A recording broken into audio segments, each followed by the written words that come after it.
There may be a lot of players in the game, but that does not mean that you are not needed on the field. Make sure that when you come, you're actually serving a purpose. Hello, beautiful people. Welcome back to my channel.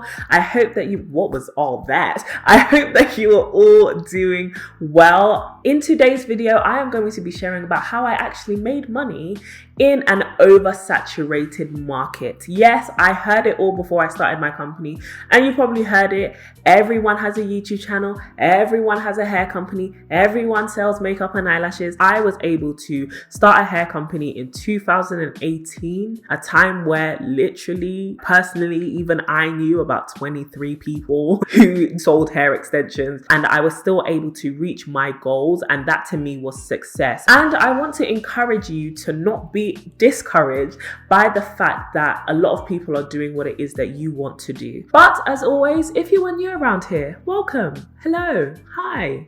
How are you doing? My name is Courtney Daniela Boating. I am your new online sister. I am an entrepreneur on a journey of growing and glowing in all areas of life. And around here, we just have transparent and candid conversations about the realities of that journey. So if you would like to join me on this journey and be a part of these conversations, then please hit that subscribe button, join the family, join the community, and turn on your notification bell so that you never miss a video from me. If you are not new around here, welcome, girl. Get your drink because you know I can talk. Today, this video is sponsored by Alibaba.com. Yes, you have heard me talk about them many times on my channel. Why? Because Alibaba.com has been a huge part of my journey as an entrepreneur. Now, you're probably not used to seeing me in this environment. This is actually the CDB London stockroom. This is where we store everything that we get from our suppliers, from bundles to wigs, wig caps, packaging, all of that. But most of it I actually found, well, most of my suppliers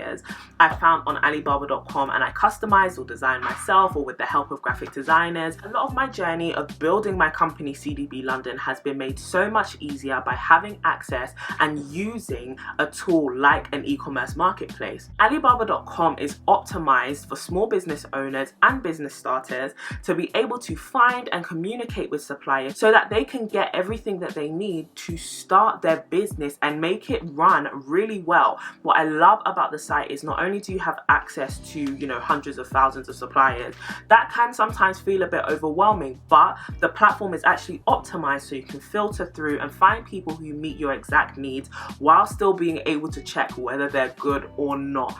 A huge thing about being a small business owner is oftentimes you don't have the funds to waste. I know I sure didn't. I didn't have that much money to my name, and I was scared every time I made big transactions.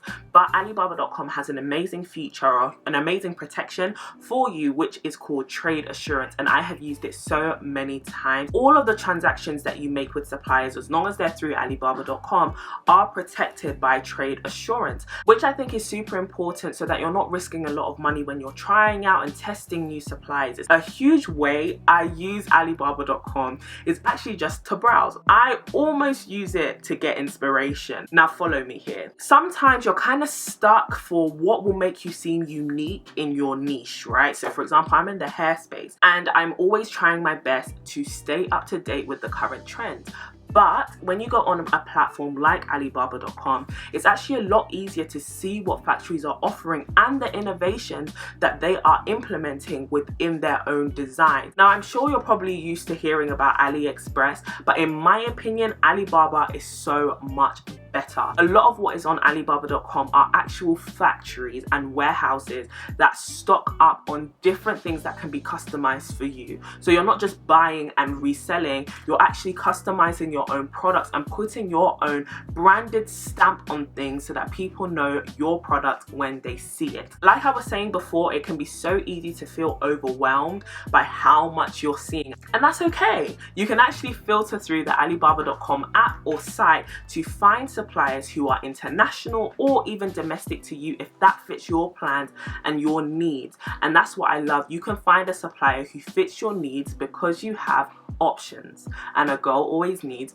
options. Head to Alibaba.com to find a supplier who can cater to your needs, create your custom creations, and help you build your empire, sis. I'm going to leave all the information in the description, but honestly, it's Alibaba.com. But without further ado, let's get straight into the video. So in terms of my journey, when I first started my company, a massive thing that I would hear often is you're entering into a really oversaturated market. Literally, whether people were in the hair space or not, everybody knew somebody who sold hair. And in my community, it wasn't uncommon. But the first thing I made sure that I was doing was, one, I had a passion for what it is I was doing. But most importantly, I saw a problem that still wasn't being solved, despite the fact it was an oversaturated market. There was still a gap in the market. And for me, I filled that gap through my marketing and my branding. I communicated a very clear message from the jump. I wanted to create a hair company that was easy, that was simple, and that was convenient. I had been hearing a lot of my clients and my customers.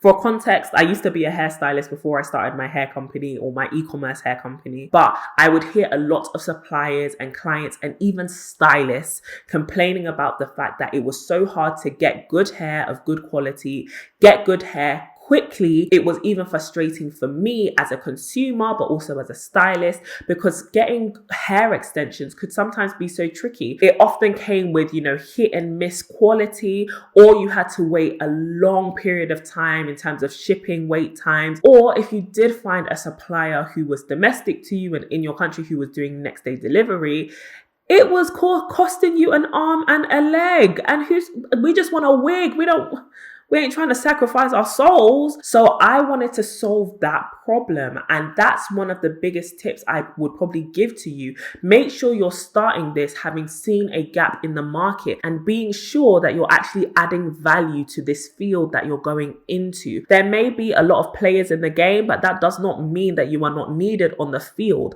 Make sure that when you come, you're actually serving a purpose and you know exactly why you're there. Be good at what it is you do. Find a way to solve a problem that either is not being solved currently by the players in the market, or find a way to solve the problem better than the players in the market. You have to find a way to convince customers and clients to come to you and not, the people that they see on the street or the shops that they walk past or the people who they see on their Instagram ads. What's actually going to set you apart? And that leads me onto branding. You need to create a strong brand. When it comes to setting yourself apart in an oversaturated market, branding is essential. Of course, you found a good product. Of course, you're confident in the quality, but there are so many versions of what it is that you are doing, which, if we're going to be honest, are also good. That was a truth that I had to come to terms with. I have good hair. I sell good hair. I sell good wigs, and I am sure of it, honey. Okay?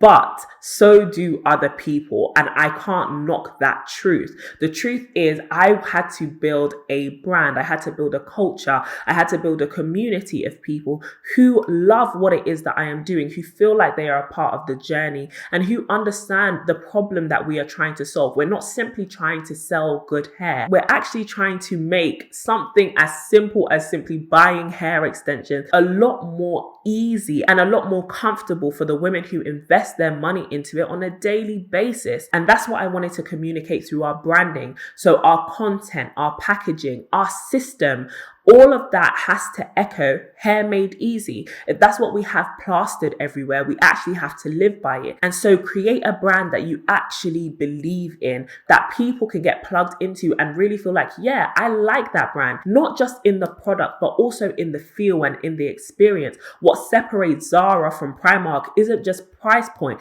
It's the way that the store experience is. It's the way that the things are packaged and designed. It's the way that the models are modeling on the website. I don't know what that communicates, but hey, it's funky, it's cool, it's fresh. What do you want people to say about your brand purely by looking at it? Not just what you tell them to say, but purely by looking at it. All of these things are things that you need to consider in building your brand. I think my brand has evolved as I have evolved. Doing something as simple as having a staple brand color, which is our new purple color, it's like a purpley pink, has been a huge way that people have had that kind of vibrance communicated. sophisticated. Before, we were giving very much so luxury, very much so high end, but I wanted something that felt a bit more accessible, and adding color did that. But that is a very simple way of doing things. As you guys have seen, I have there's literally a CDB box right up there. I do not play when it comes to my packaging. When it comes to customer experience, I am concerned. I want to make sure that my customers actually have a good experience, from customer service to their experience on the website to their experience unboxing their new wig. I was talking to somebody and they were saying, you know, when you get a new iPhone, what is it that makes us keep that box, right? You can unpackage your iPhone and you know you don't need the box, but you keep it. There's something about the simplicity. There's something about that slow motion open, that anticipation you have to see that new phone just clean and crisp, presented to you all fresh, that we want to hold on to. And creating a good customer experience is something which can actually keep people coming back to you, even if your product isn't that different from what the next person is doing. Pay attention to actual small details. I have shown you in a vlog recently that, you know, in my packaging, we have handwritten notes, we spray perfume. And even when people are talking about our products and they're talking about their order from us, literally the first thing they say is, the hair came, or when I opened the box, the smell was so nice. What did you use in it? And things like that keep people interesting in coming to you. They feel like there's a little bit of an extra touch and an extra amount of care that makes it worth their money. People don't just pay for product, they pay for experience. I know I have just gone on about branding, but branding and marketing are actually different. They are like siblings, basically, but they're two very distinct things. If you market without having a strong brand identity and brand image and something that is distinctive, people will know that they need something, but they won't necessarily come to you to buy it. But if you have a strong brand with a weak marketing strategy, you'll be the most amazing person, but only you will know it. Branding is the message. Marketing is how you get it to the people who need that message. So for example, I sell hair extensions. If I focused on marketing without having a good focus on creating brand identity, brand story, customer experience, a strong ethos, exactly what makes us unique, people would know that they need a wig, but they wouldn't necessarily remember to buy their wig from me. So you need to create a strong individual identity that is distinctive and recognizable and memorable, so that people, when they are confronted with, you know, your marketing, that they need a product or that your product is missing from their life, they actually want to come specifically and directly to you. They Google your brand's name before they even Google the product. And that's what's really important about branding and marketing and why they go hand in hand. When we're talking about getting things in front of people, you don't just want to get the product in their face. You want to get your brand's name in their face. If people don't know about you, if you're not shouting from the rooftops about what it is that you do, people aren't going to know. These days, people don't just stumble across things. Everything is engineered for you to see the things that you see. Go onto your Instagram page and you'll realize that it's years and years of artificial intelligence learning about you and pushing things to you which it believes and knows that you need and would like. So learn about paid advertising, organic social media content marketing, loads of different strategies. You can use more traditional things like PR and getting in press and getting in print. One thing about marketing you have to think about is constantly, or to be honest, one thing about business in general that you constantly want to think about is centering the customer, centering who it is that you are trying to serve, and making sure that you're engaging with them, whether that be content, emails, a customer service line, whatever that may be. Constantly keep your customers or potential customers in the loop with your marketing strategy. When it comes to marketing, please don't just think about gaining social media followers. Don't give into vanity metrics. And vanity metrics are basically like the number of followers you have. These things don't necessarily mean that your business is successful. For example, when I started CDB London, I was kind of a little bit discouraged by the fact that we didn't have the most social media followers. Obviously, because I am a social media content creator, I was expecting loads of followers. But the thing that actually mattered was sales. The community that we did have and the amazing people who were choosing to journey with us on this journey to Hair Made Easy felt connected enough and kept coming. They felt engaged enough and they were supporting us, not just supporting us out of a desire to support us, but because they felt like we were actually adding value to them. And over the last 3 years, that's all that we've committed ourselves to, constantly adding value. And that's what keeps people coming back. So invest in adding value to your community. And maybe your following might not go up, but as long as you're converting into sales, data, email addresses, phone numbers, buying patterns and behaviors, needs of your specific target market, or if you are getting actual sales, those are the things that actually matter. Those are the things that push the needle. Focus on those things. Don't just get followers for followers' sake. Ultimately, I will say this journey has not been easy, but it has definitely been a roller coaster worth riding. And I am super, super thankful for every single person who has supported me on this journey so far. The last 3 years have been immense. And even now, as I go on to explore different things with my career, I have learned so many lessons which are transferable. And I am super excited to know more about what it is that you are building and what it is you hope to build. And let me know if you have had any fears around the fact that you're entering into an oversaturated market, or even if you're starting something niche, go and shout about it in the comment section below. I want to create an environment of support around here. So please, please, please shout about yourself in the comments. Let us know what you are doing. Mingle and network down there. I will talk to you very soon. And as always, stay beautiful and stay blessed. Mwah.